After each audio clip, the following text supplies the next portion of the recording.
Black CEO mocked an ex-prisoner. Don't fix this engine and I'll hire you, but he didn't. This was the headline that would destroy Marcus Thompson's career, but at that moment, standing in his glass-walled office, he had no idea his words were being recorded. Listen here, convict, Marcus sneered, his $3,000 suit immaculate as he circled around the broken industrial engine like a predator stalking wounded prey. I don't know what rehabilitation fantasy made you think you could waltz into Thompson Industries and pretend to be an engineer, but reality check time. David Rodriguez stood motionless beside the massive diesel engine that had been hemorrhaging the company $50,000 daily for 3 weeks. At 34, the former inmate wore his only clean shirt and carried a worn toolbox that had belonged to his late father. His prison record showed 5 years for armed robbery, but it didn't mention the mechanical engineering degree he'd earned behind bars or the hundreds of engines he'd rebuilt in the prison workshop. The irony wasn't lost on David. 18 months ago, he'd walked out of Riverside Correctional Facility with 2 things, a release certificate and a burning determination to prove that redemption was possible. While other ex-convicts struggled to find minimum-wage jobs, David had spent 6 months studying Thompson Industries from the outside, learning everything about their operations, their failures, and most importantly, their CEO's pattern of public humiliations. Here's my generous offer, Marcus continued, his voice dripping with theatrical contempt as he gestured toward the smoking machine. Fix this engine that stumped my MIT graduates, and I'll personally hire you as senior consultant. When you fail, and we both know you will, security escorts you out and you never darken my doorway again. The office atmosphere was electric with anticipation. Marcus Thompson had built his reputation on these corporate gladiator matches, turning employee failures into entertainment for his inner circle. His previous victims included a Stanford PhD who'd miscalculated a budget projection, a Harvard MBA who'd lost a client account, and a Berkeley graduate who'd dared question his leadership style during a board meeting.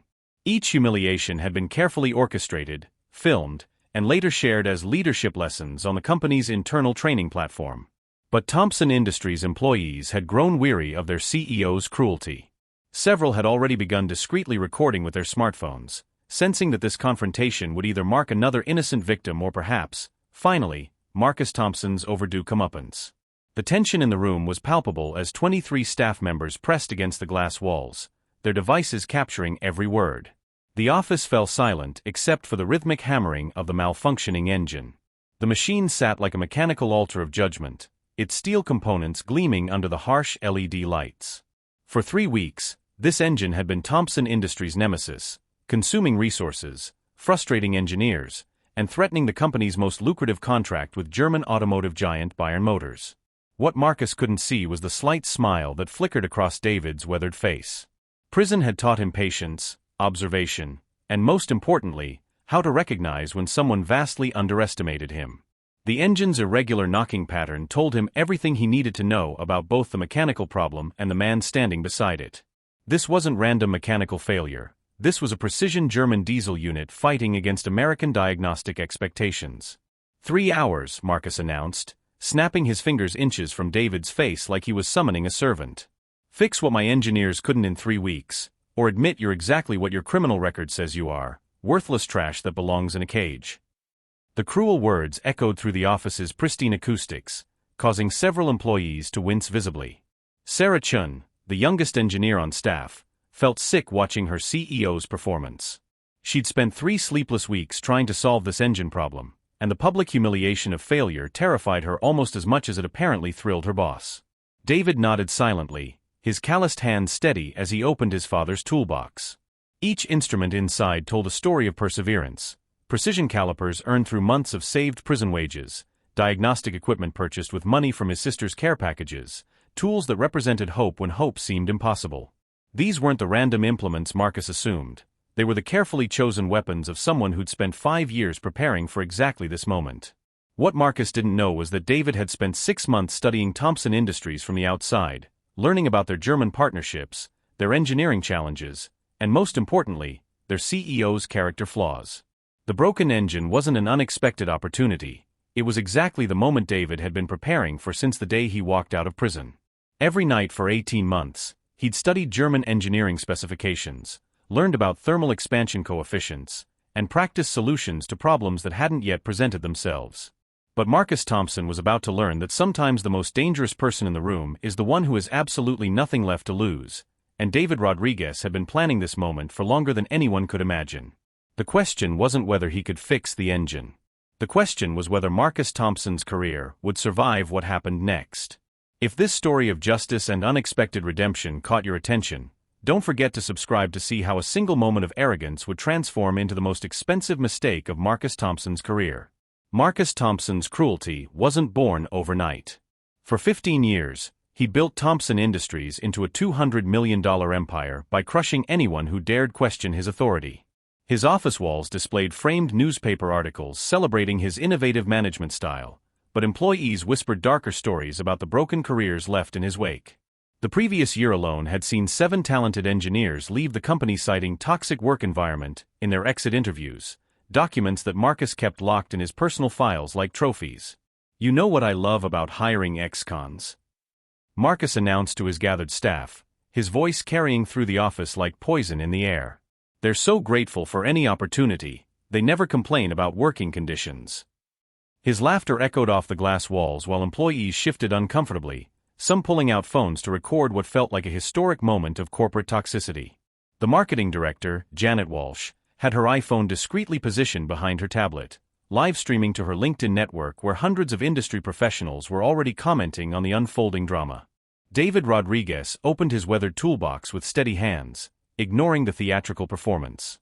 Inside lay tools that told a different story, precision instruments maintained with obsessive care, each one earned through years of patient saving and careful study. What Marcus saw as prison garbage was actually a collection worth more than most engineers' annual salaries.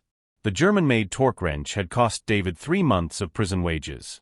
The digital multimeter represented 6 months of saved care package money from his sister. Every instrument had been researched, purchased, and maintained with the dedication of someone who understood that competence was his only path to redemption. The broken engine dominated the room like a mechanical monument to failure. For 3 weeks, Thompson Industries' best minds had thrown every solution at the massive diesel unit. Software diagnostics, hardware replacements, even bringing in consultants from Detroit automotive plants who charged $15,000 for a week of head-scratching and frustrated theories. Nothing worked. The machine would run for exactly 47 minutes before overheating and shutting down with the same cryptic error code every time. Thermal coefficient mismatch, system protection engaged. Marcus had hired 5 separate consulting firms, each promising breakthrough solutions that had ultimately failed. The MIT team had focused on software integration issues, spending $47,000 on code revisions that didn't address the core problem. The Stanford group had replaced 17 different components, burning through another $23,000 in parts and labor without success. The Detroit consultants had insisted the problem was in the fuel delivery system, leading to a complete teardown that had cost 2 additional weeks and $31,000 in unnecessary modifications. 23 MIT graduates, Marcus continued his monologue, gesturing toward his engineering team like a ringmaster introducing circus acts. Combined salary of $2.8 million annually, collective student debt of $4.1 million, and 15 years of combined industry experience. But sure, let's see what the convict can do. He pulled out his platinum phone, already composing what would become a viral social media post about giving opportunities to the rehabilitated. The engineering team stood frozen like deer in headlights, their expensive degrees suddenly feeling worthless in the face of 3 weeks of failure. Dr. Sarah Chun, who'd graduated summa cum laude from Stanford with a specialty in mechanical systems integration, had spent the previous night crying in her apartment, convinced her career was over. Marcus's public humiliations had become legendary in Silicon Valley, and being associated with this engine failure felt like professional suicide. But Marcus Thompson had made a critical error in judgment. During his background check on David Rodriguez, he'd focused only on the conviction record. Armed robbery, 5 years served, released 18 months ago on good behavior. He never bothered investigating what happened inside those prison walls, never learned about the correspondence course in mechanical engineering, never discovered the reputation David had built among inmates as the man who could fix anything from broken washing machines to the warden's personal vehicle. The truth about David's prison years would have terrified Marcus if he'd known it. Riverside Correctional Facilities Workshop had become David's graduate school, a place where theoretical knowledge met practical desperation. Inmates whose livelihoods depended on functioning equipment had no patience for excuses or half measures. David had earned respect through pure competence, fixing problems that stumped even the prison's maintenance staff. The workshop supervisor, a retired Boeing engineer serving time for tax evasion, had become David's mentor, teaching him advanced diagnostic techniques that weren't covered in standard engineering curricula. David had spent those 5 years transforming himself from a desperate kid who'd made one terrible decision into something far more dangerous, an educated man with nothing left to lose and a deep understanding of how mechanical systems worked. Every night in his cell, he'd studied engineering textbooks sent by his sister, learning theory by candlelight and practicing on whatever broken equipment the prison workshop could provide. German engineering manuals became his specialty after he realized most precision machinery originated from European manufacturers who valued quality over cost-cutting. 47 minutes, David said quietly, running his hand along the engine block like a doctor examining a patient. Always exactly 47 minutes before failure. His voice carried the quiet confidence of someone who diagnosed similar problems in environments where broken equipment meant lost income for desperate men. The timing wasn't random. It was a signature that revealed exactly what was happening inside the machine's complex systems. Marcus stopped his performance, irritated by the interruption. "What did you say?" The room fell silent except for the subtle hum of smartphones recording every word. Several employees had begun live-tweeting the confrontation, turning David's challenge into Silicon Valley entertainment that was rapidly spreading across professional networks. The engine runs for 47 minutes. Every time. That's not random mechanical failure, that's a timing issue with thermal expansion coefficient miscalculation, David replied, his weathered hands continuing their methodical examination. German precision manufacturing meeting American diagnostic expectations. The machine is fighting itself because two different engineering philosophies are trying to occupy the same space. The room fell silent as even Marcus's theatrical confidence wavered for a moment. He realized the ex-convict wasn't intimidated, wasn't grateful, and definitely wasn't stupid. The man had just articulated a theory that none of his MIT graduates had considered, using technical language that suggested education rather than guesswork. But Marcus Thompson hadn't built his empire by backing down from challenges, especially not from someone society had literally locked away. What Marcus didn't realize was that David had been studying Thompson Industries for 6 months, learning everything about their operations, their failures, and most importantly, their CEO's pattern of public humiliations. This broken engine wasn't an unexpected opportunity. It was exactly the moment David had been preparing for since the day he walked out of prison with a plan that would either vindicate his transformation or destroy any chance of redemption he might have had. David approached the engine with the methodical precision of someone who'd learned to work under the harshest conditions imaginable. While Marcus continued his performance for the smartphones recording every moment, David's trained hands began their diagnostic dance across the massive diesel unit. The engine block was still warm from its last failed attempt, radiating heat that told him everything he needed to know about the thermal expansion issue. 47 minutes isn't random, he murmured, more to himself than to the crowd. But Dr. Sarah Chun, Thompson Industries' youngest engineer, stepped closer. At 26, she'd graduated top of her class from Stanford, but had spent 3 weeks feeling worthless as this engine defeated every solution she proposed. "What do you mean?" Sarah asked quietly, ignoring the disapproving glares from her colleagues. Something in David's methodical approach reminded her of her grandfather, who'd fixed farm equipment with intuition rather than computer diagnostics. David looked up, surprised to find an ally among the hostile crowd. "The engine's not broken," he said, his voice low enough that only Sarah could hear. "It's fighting itself." 47 minutes is the exact point where thermal expansion reaches critical mass with the fuel injection timing. Meanwhile, Marcus had moved to his executive desk, already composing the social media post that would document this rehabilitation experiment gone wrong. His fingers flew across his phone's keyboard. Thompson Industries believes in second chances. Today we're testing whether prison reform actually works. Stay tuned for results. #SecondChances #innovation. The post went live instantly, garnering dozens of comments within minutes. Marcus's business associates began sharing the live stream, turning David's challenge into Silicon Valley entertainment. What started as a private humiliation was becoming a public spectacle watched by thousands. But Marcus had miscalculated. Among the viewers was someone he'd forgotten about entirely, Thomas Rodriguez, David's older brother and a mechanical engineer at Ford Motor Company in Detroit. Thomas had been quietly following Thompson Industries on social media ever since David mentioned his plan 6 months ago. Now, watching his brother being publicly humiliated, Thomas began making phone calls to colleagues who specialized in industrial diesel engines. The fuel injection system is German manufactured, David explained to Sarah, while his hands continued their examination. Precision engineered to tolerances that American diagnostic software doesn't account for. Every 47 minutes, the expansion coefficient hits a critical threshold. Sarah's eyes widened. That's why all our software diagnostics showed normal parameters. We were measuring against the wrong baseline. For the first time in weeks, she felt the spark of understanding that had drawn her to engineering in the first place. Marcus noticed their quiet collaboration and decided to escalate his theater. "Dr. Chen," he barked across the office. "I hope you're not helping the convict cheat. This is supposed to be his test, not a group project." The room's tension spiked as all eyes focused on Sarah. Her colleagues watched with the uncomfortable fascination of people witnessing a career-ending moment. But something had changed in Sarah's expression. After 3 weeks of feeling incompetent, she'd found someone who actually understood the problem. "I'm observing," Sarah replied, her voice steady. "Learning from someone who sees what we missed." Her words carried a quiet defiance that made several engineers shift uncomfortably. Marcus's face darkened with the realization that his carefully orchestrated humiliation was developing complications. David continued working, his movements becoming more confident with each passing minute.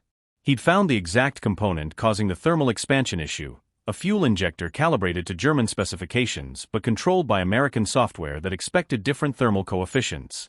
The solution would be elegant in its simplicity, but first he needed to confirm something.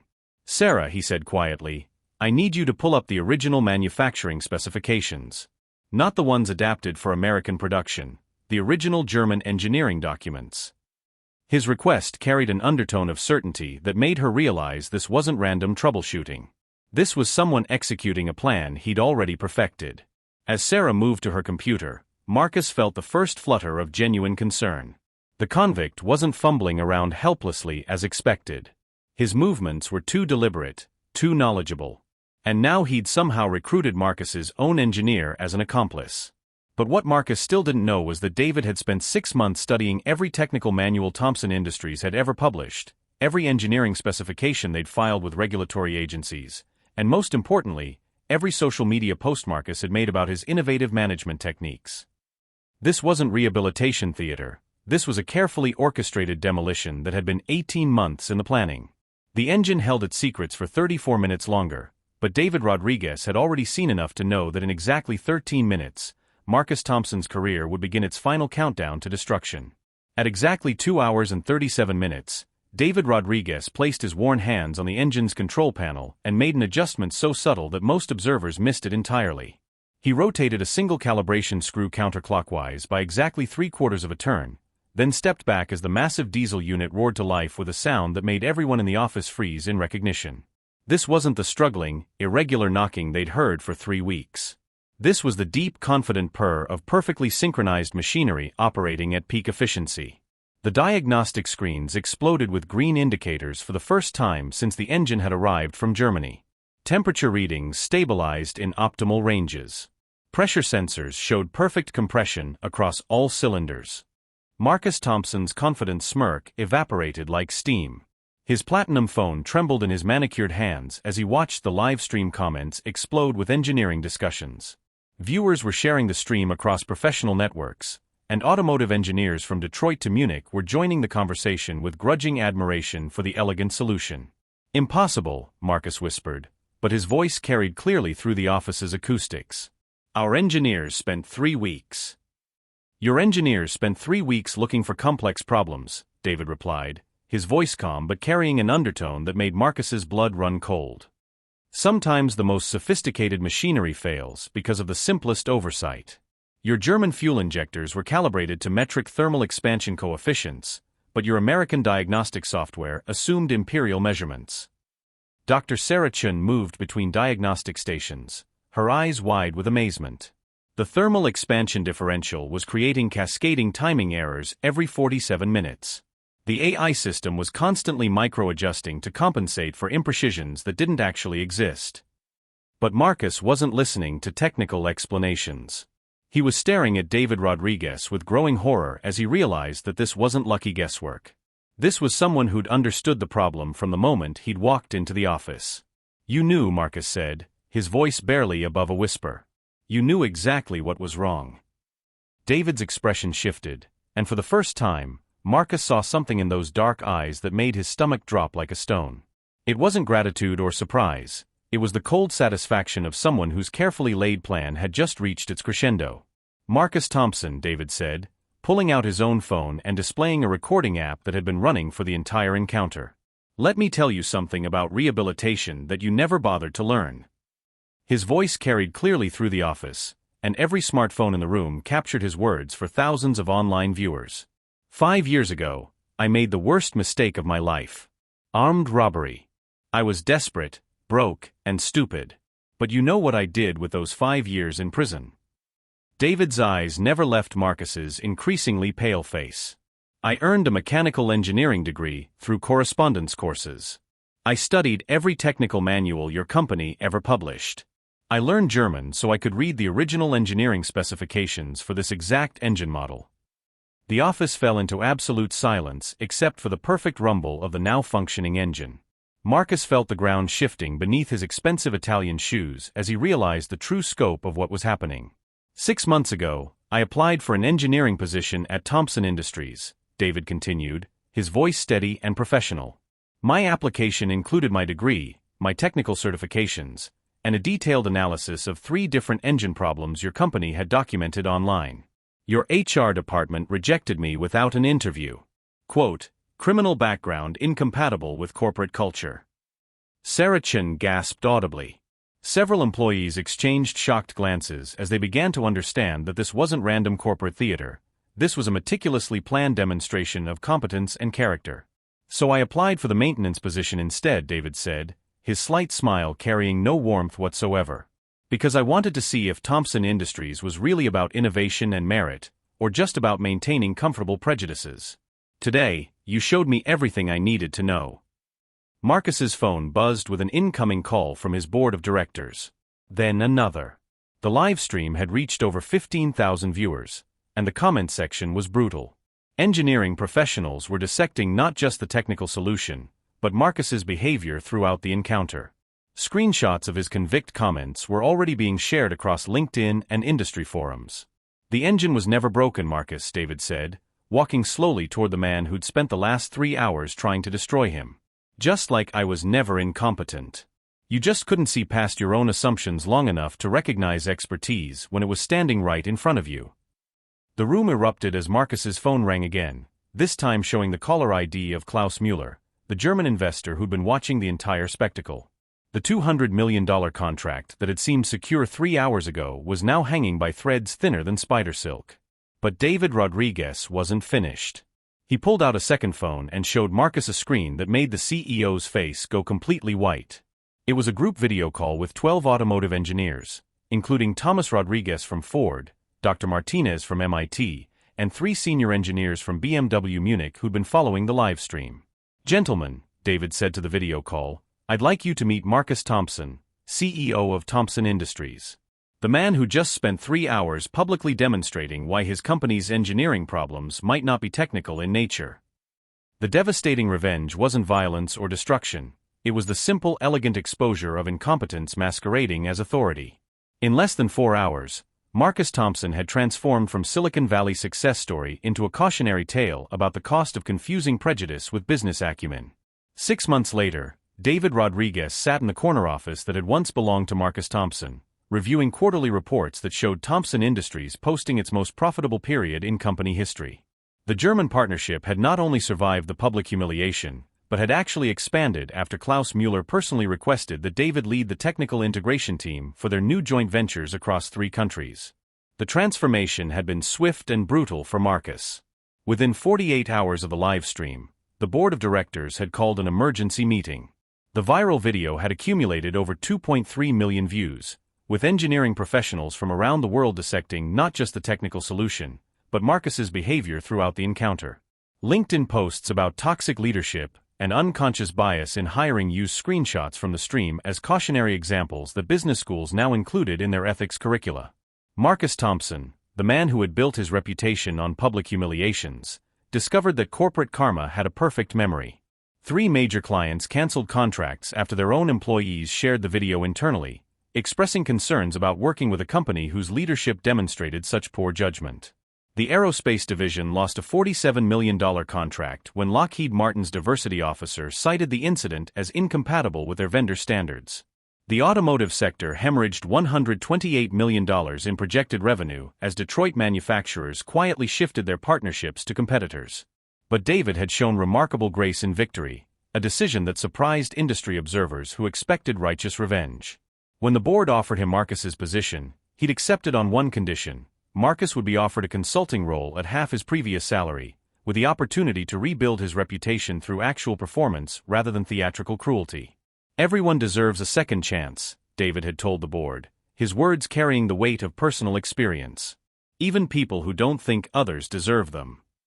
The irony wasn't lost on anyone familiar with corporate Silicon Valley culture.